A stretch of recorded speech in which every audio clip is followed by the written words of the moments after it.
বৃষ্টিতে ভিজেই কুষ্টিয়া শহরের এনএস রোডে জুলাই পদযাত্রা শুরু করে জাতীয় নাগরিক পার্টি। এ সময় সড়কের দুই পাশে দাঁড়িয়ে থাকা মানুষদের শুভেচ্ছা জানান এনসিপির নেতাকর্মীরা। পরে পদযাত্রাটি থানার মোড় হয়ে ৫ রাস্তার মোড়ে বিকাল ৩টার দিকে পথসভায় মিলিত হয়। এ সময় কথা বলেন এনসিপির নেতারা। আমরা সেই শহীদ আফসার সাহেবের উত্তরসূরি, আবার যদি কোনো রাজনৈতিক দল কোনো রাজনৈতিক পক্ষে সেই আধিপত্যবাদের গোলাম হতে চায়, আমরা তার বিরুদ্ধে দাঁড়াবো। বাংলাদেশের জনগণ তার বিরুদ্ধে প্রতিরোধ তৈরি করবে।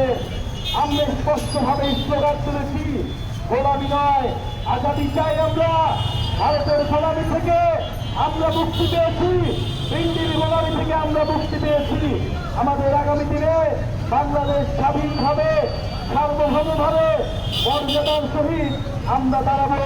আমরা আমাদের রাজনীতি, আমাদের রাষ্ট্র বিনির্মাণ করব। এই পথসভায় উপস্থিত ছিলেন হাসনাত আবদুল্লাহ, সার্জিস আলম, নাসিরউদ্দিন পাটোয়ারি, নুসরাত তাবাসসুম ও তাসনিম জারা।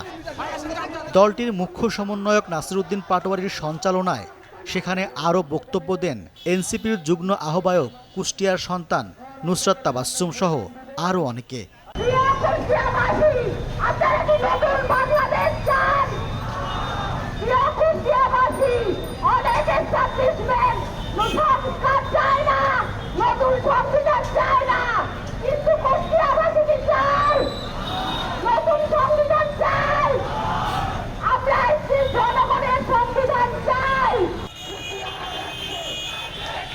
বিকাল ৩:৩০টায় পথসভা শেষে কেন্দ্রীয় নেতারা মেহেরপুরের উদ্দেশ্যে রওনা দেন।